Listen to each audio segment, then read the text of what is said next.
Hi, this is Regeline Sabat, also known as Gigi. You're listening to Walk With Me podcast. My guest today is Maya McNulty. Maya McNulty is the CEO and founder of UpTheBiz Marketing, PR and branding company that helps businesses grow and scale their business. Maya is a passionate entrepreneur who believes in empowering people to grow their business. Welcome. Hi, Gigi. You froze on me a little bit, but that's okay because I can fall right into this story. Thank you so much for having me, Gigi, and I really appreciate your platform. First, I want to say thank you, everyone, for listening, and I hope today that my story gives you hope and inspires you in some way. Gigi and I met on Clubhouse, and she realized that I was a person that she needed to connect with and that her audience too will find great value in what we're going to be talking about today. I'm a COVID survivor, but prior to being a COVID survivor, I was a mom. I am a mom. I'm a wife. Um, I'm a two-time best-selling author. I was speaking on national stages. I was hosting classes on how to help nonprofits to be able to maximize fundraising by thinking like an entrepreneur. I basically was unstoppable. I was in my element and I felt that nothing could stop me until one day that I went to the gym and changed my workout out. I changed my workout up and COVID hit me in the sauna. While I was in the sauna, it hit me in every crevice of my body, through my eyes, my nose, my mouth, my skin. I didn't feel well, and I left that sauna not too far in, maybe 10 minutes, because I couldn't differentiate whether it was the heat making me ill or was it something in the sauna. And we had an outbreak at the gym, but I really didn't pay attention to it because, like Ebola or H1N1, I didn't think it would happen to me. And that particular day, I went home and I said to my husband, I don't feel well. Well, the following morning, it was a hard night of diarrhea, body chills, fever, high fever, 101, 102, 103. So much that I'm not one to go to a hospital or to the emergency room. And I drove myself while my husband was at the work. He went to work that morning. And later that night, and you can tell I'm still battling bronchitis for third time in 1 year. But he came to the emergency room and the global shutdown had already started. And I didn't know that because I was not paying attention to my surroundings. And I went into the hospital and I said, they're going to let me out, honey. Just go to CVS and get my scripts for me. They're sending my scripts over and they're letting me out after the second bag of IV.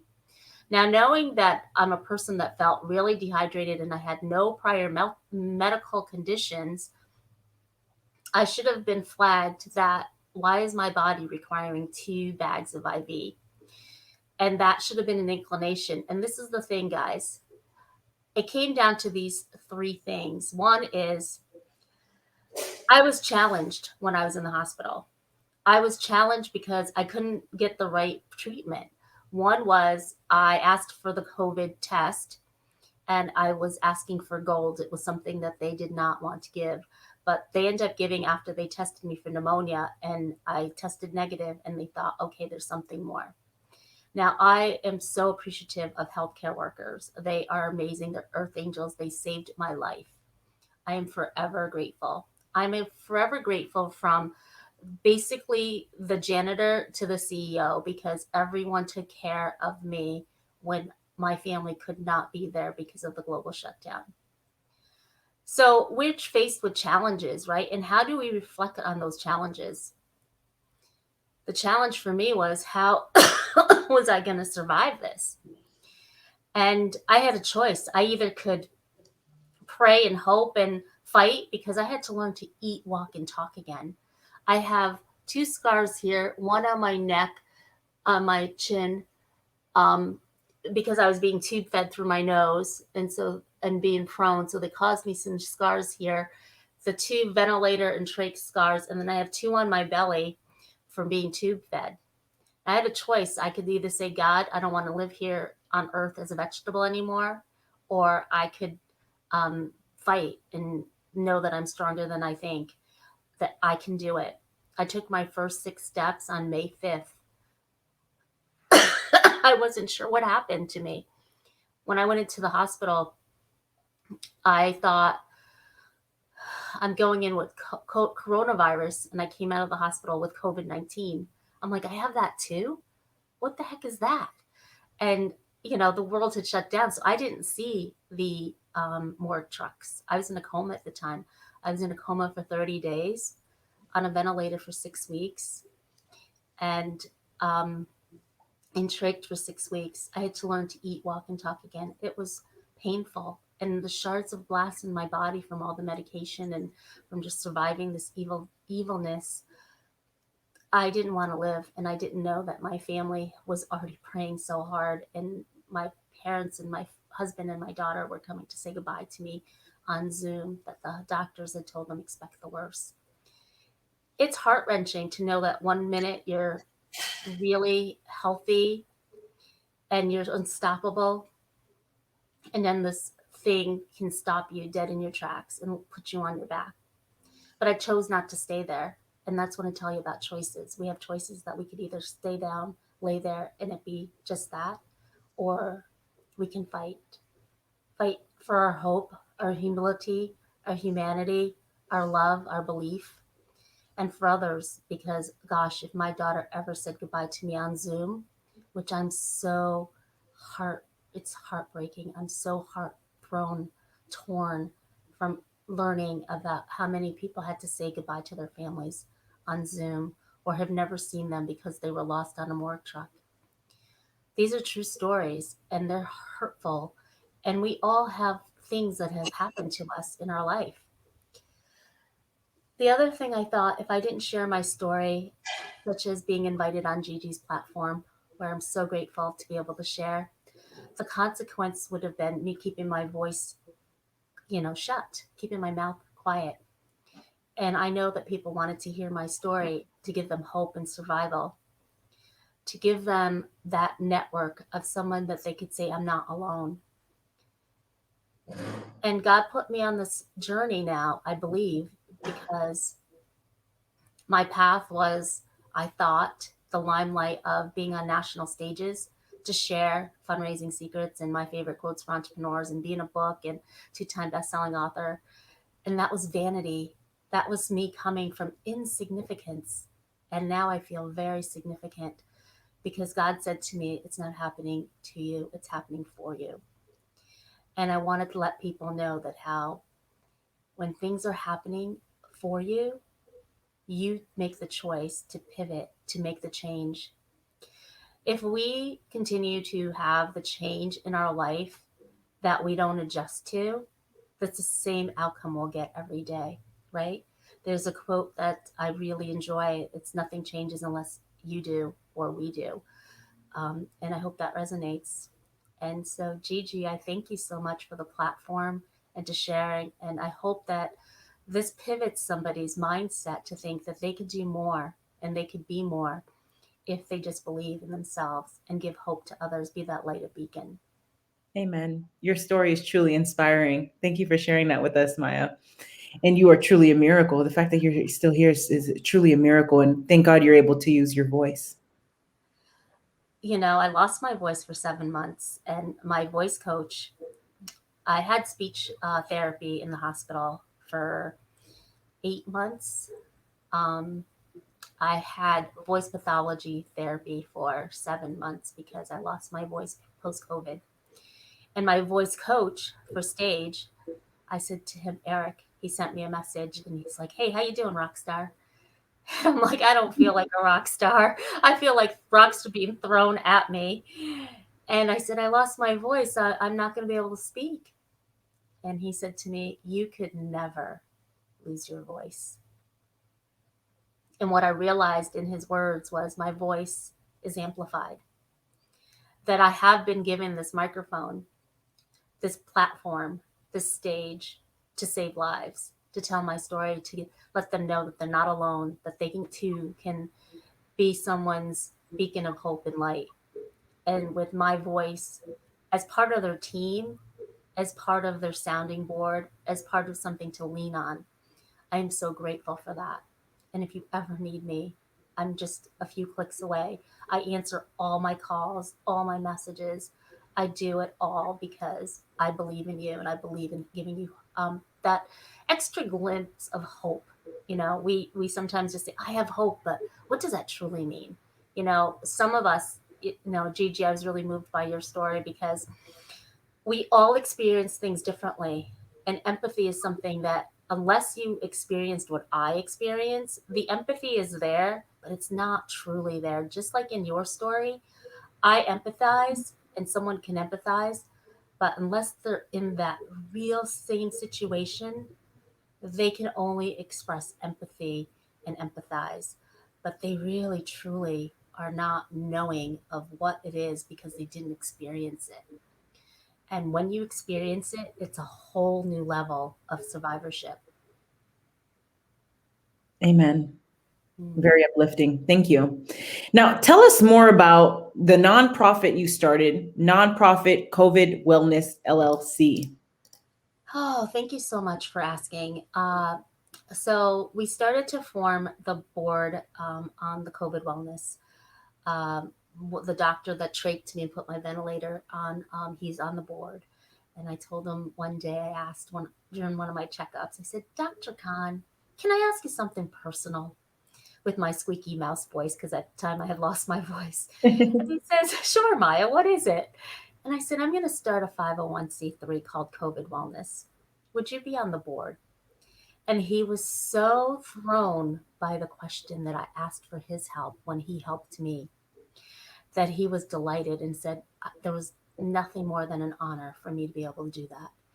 And I said, Of course, I'm not going to do it till I'm well and much healthier. But we did form the 501c3 in pending. We have a 501c3 federal ID number. New York is a little different for 501c3s. They used to be free. Everyone can open them, but now we've gotten stringent laws because of people being able to cause fraud. It ruins everything, whether it be from medical to prescription to 501c3s that you want to give back. So the more people we find being honest and truly to the cause will get us all being able to serve more. I'm not blaming anyone or pointing any fingers, but for me, when I'm graduating, I always use a word that's going to be uplifting. As I'm graduating from medical care, physical therapy, speech therapy, voice pathology, ENT, as I graduate from each of these steps, I'm celebrating, but I'm also phasing out of care that I need. And long haulers there's so many unknowns, and there's so many people that throw in their little stake in the health fitness recovery. But again, we talk about empathy, they can empathize, but unless they truly went through what you've gone through, they don't understand the brain fog that a long hauler is going through. They don't understand the sleepless nights of insomnia. It's not just insomnia.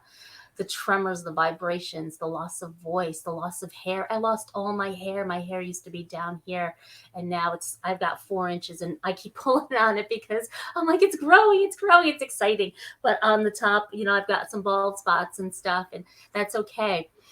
My skin sometimes feels like shards of glass. I'm having heart palpitations.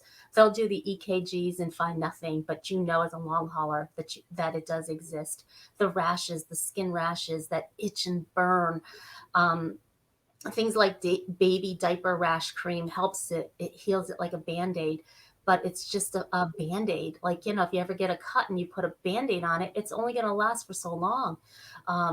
You need more. And so as I phase out of hospital care, long haulers need support, they need guidance, they need recovery.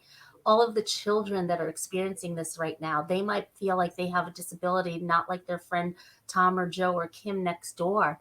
So they might feel a little outcast. And that's not fair, because this is something that happened to them. It happened for them in a way too, so that they could share their voice. So there's a whole new diagnosis, and I'm not a medical professional, but I am part of a medical patient-led research team that I have shared my healing, recovery, symptoms, diagnosis with doctors and healthcare providers and a scientist, University College of London, Indiana University School of Medicine, Mayo Clinic, Mount Sinai. I've been part of their studies, and I participated in changing the way that an opt-in goes for when you're being admitted into the hospital, that your intake form will be different than someone else that has a broken foot.